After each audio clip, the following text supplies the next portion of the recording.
Faly miarabantsika tsirairay avy indray amin'ity alahady maraina fa raika amin'ny 30 ny volana marsa ity.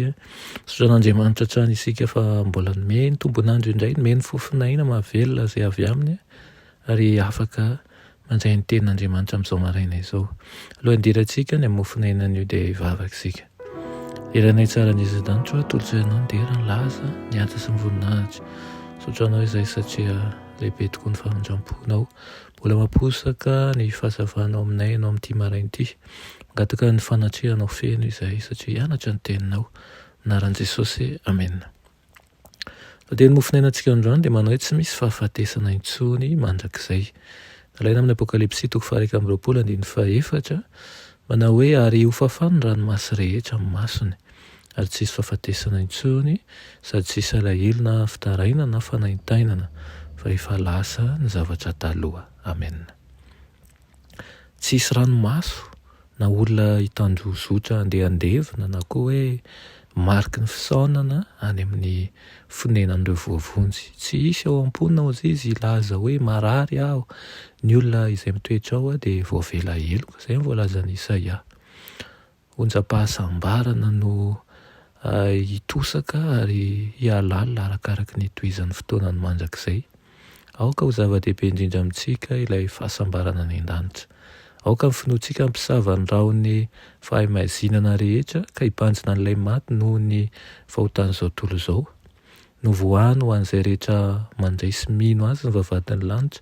Aoka ny fijaliana izay mampahory antsika lalina, ampiatra sy ampiezaka antsika, anatratra ny marika azahoana ny lokan'ny fiantsonantsika any ambony ao amin'ny Kristy. Aoka hampahery antsika ny fisaintsainana ny fiavian'ny tompo tsy ho ela. Aoka izany fanantenana izany hampiravoravo ny fontsika. Ody isika nanorina tanàna ho antsika ilay tena tiantsika ka nahafoinainao antsika. Jerosalema vaovao ny toerana hitsara antsika, tsy hisy alahelo ao amin'ny ilay tanànan'Andriamanitra io. Tsy ho reo intsony izany hoe olona mitomany izany na hoe fitarainana noho ny fahafoanan'ny fanantenana sy ny fitiavana. Tsy ho ela dia ho soloina ny fitafiana fitondra amin'ny fampakaram-bady, ny akanjon'ny vesatra anaovantsika. Tsy ho ela dia anaty maso ny fanatroana sady-boninahitra ilay mpanjakantsika isika. Ireo izay manana ny fiainana voafina amin'ny Kristy, ireo izay niady tsara ny finoana teto amin'ity tany ity no hamirapiratra miaraka amin'ny voninahitra ny mpanavitra azy ao amin'ny fanjakan'Andriamanitra. Tsy ho ela intsony dia ahita n'ilay toeran'ny fanantenantsika, ny fiainana mandrakizay isika ary ho tsinotsinona eo amin'ny fanatrehany ny fizahantsoetra rehetra sy ny fahoriana eto amin'izao fiainana izao.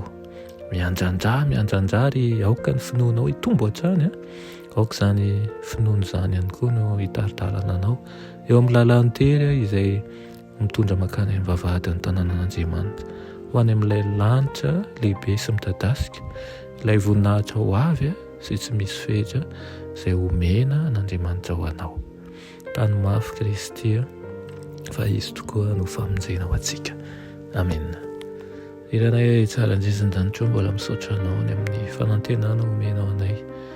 Mandalo tokoa izao fiainana izao, mandalo izao fahoriana izao fa tsy ho ela dia ho fafanao tokoa ny ranomasy rehetra. Tsy misy intsony izany fahafatesana izany na ny alahelo satria mitoetra ao anavin'ny Andriamanitra ny fahasambarana tokoa izay.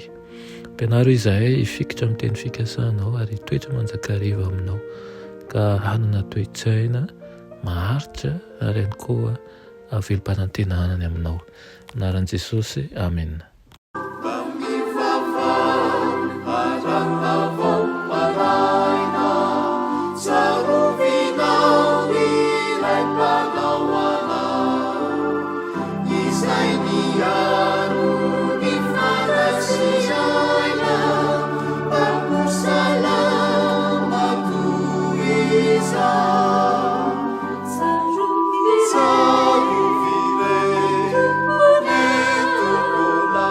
Savior.